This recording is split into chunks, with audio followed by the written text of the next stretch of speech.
Di sebuah desa kecil yang terletak di pinggiran hutan lebat, tersebar sebuah legenda menakutkan tentang hutan angker yang dikenal dengan nama hutan hitam.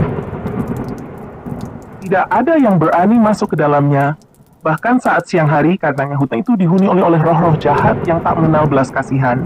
Masyarakat desa meyakini bahwa setiap orang yang masuk ke hutan itu tidak akan pernah kembali. Hutan itu penuh dengan pepohonan raksasa yang daunnya hitam pekat, seolah-olah menyerap cahaya matahari. Pada suatu malam yang dingin dan berkabut, sebuah kelompok pemuda pemberani dari desa memutuskan untuk mematahkan kutukan yang selama ini menakuti desa mereka.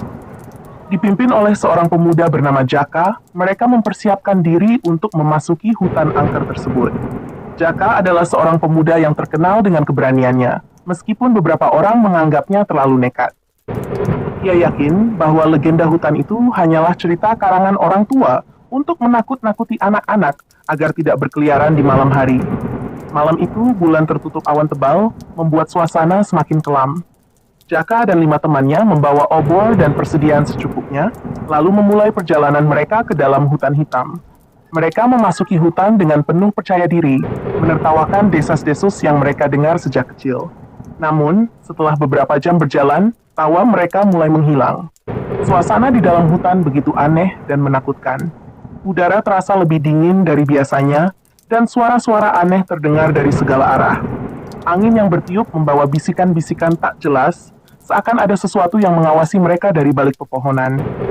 Jaka mencoba menenangkan teman-temannya, namun dalam hatinya, ia mulai merasakan kegelisahan yang sama. Mereka terus berjalan lebih dalam ke hutan, hingga menemukan sebuah pohon besar yang tampak berbeda dari pohon-pohon lainnya.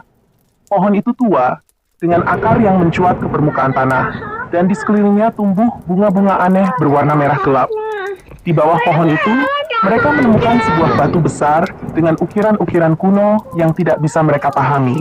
Pindahin. Jaka memutuskan untuk mendekat dan menyentuh batu itu, berharap menemukan petunjuk. Namun, saat tangannya menyentuh batu tersebut, tiba-tiba terdengar suara jeritan nyaring yang menggema di seluruh hutan. Suara itu begitu mengerikan, hingga membuat bulu kuduk mereka meremang. Seketika itu juga, tanah di bawah kaki mereka mulai bergetar, dan dari balik pepohonan muncul bayangan-bayangan hitam dengan bentuk yang tak jelas. Bayangan-bayangan itu tampak melayang di udara, bergerak cepat mendekati mereka. Tanpa berpikir panjang, Jaka dan teman-temannya berlari secepat mungkin untuk menyelamatkan diri. Namun, hutan itu seakan hidup, mengubah arah setiap kali mereka mencoba menemukan jalan keluar.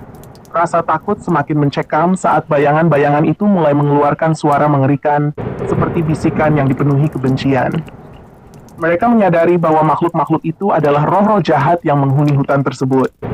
Satu persatu, teman-teman Jaka mulai terjatuh. Mereka tersesat dan terpisah dalam kegelapan. Jeritan mereka terdengar samar sebelum menghilang sepenuhnya. Jaka, yang kini sendirian, berusaha tetap tenang meskipun rasa takut mulai melumpuhkan pikirannya. Di tengah pelariannya, Jaka menemukan sebuah gua kecil yang tersembunyi di balik semak-semak lebat.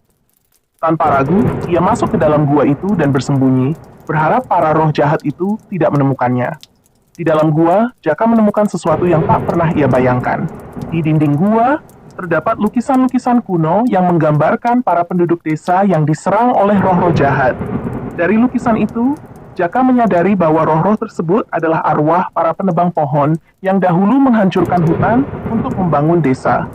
Mereka dikutuk oleh alam untuk selamanya menjadi penjaga hutan itu, menghantui siapa saja yang mencoba mengganggu ketenangan hutan. Jaka akhirnya menyadari kesalahan besar yang telah ia lakukan. Dengan penuh penyesalan, ia mengucapkan permintaan maaf kepada roh-roh tersebut, memohon agar diberi kesempatan untuk kembali dan memperingatkan orang-orang di desanya. Tiba-tiba, gua itu mulai bergetar dan secahaya terang muncul di ujung lorong. Cahaya itu menarik Jaka keluar dari gua dan membawanya kembali ke tepi hutan, tepat di tempat ia dan teman-temannya memulai perjalanan mereka.